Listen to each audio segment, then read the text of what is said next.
বিসমিল্লাহির রহমানির রহিম। একটি হাদিস শুনে ইনশাল্লাহ অনেক ফায়দা হবে। হুজুর সাল্লাল্লাহু আলাইহি ওয়াসাল্লাম সাহাবাই কেরামদের এক জমাত নিকট দিয়া তাশরিফ নিয়ে গেলেন এবং তাদেরকে জিজ্ঞাসা করলেন, তোমরা কোন জিনিসের জন্য এখানে জমা হইয়াছ?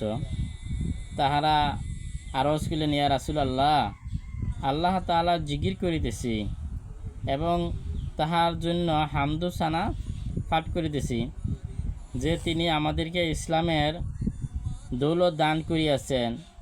ইহা আমাদের উপর বড় আল্লাহ তাআলার নিয়ামত ও এহসান। হুজুর সাল্লাল্লাহু আলাইহি ওয়াসাল্লাম এরশাদ ফরমাইলেন, খোদার কসম, তোমরা কি শুধু এই জন্যে বসে আছো?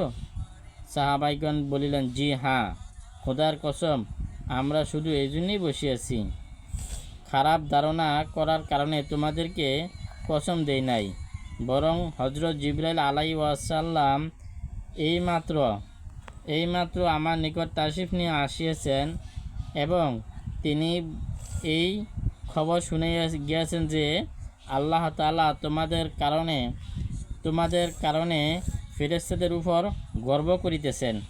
তা আলহামদুলিল্লাহ, আমরা যদি আল্লাহ তাআলার জিকির করি তাহলে আল্লাহ তাআলা ফেরেশতাদের সাথে গর্ব করেন।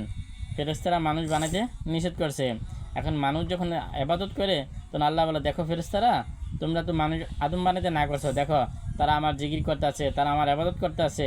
তা আল্লাহ তাআলা এরকমভাবে গর্ব করতে থাকে। সেই জন্য আল্লাহ তাআলা আমাদেরকে সবসময় আল্লাহ তাআলার হুকুম মানার তৌফিক দান করুক, বেশি বেশি করে আল্লাহ জিকির করার তৌফিক দান করুক। আমিন। ওয়া আখিরু দাওয়ানা আলহামদুলিল্লাহি রাব্বিল আলামিন।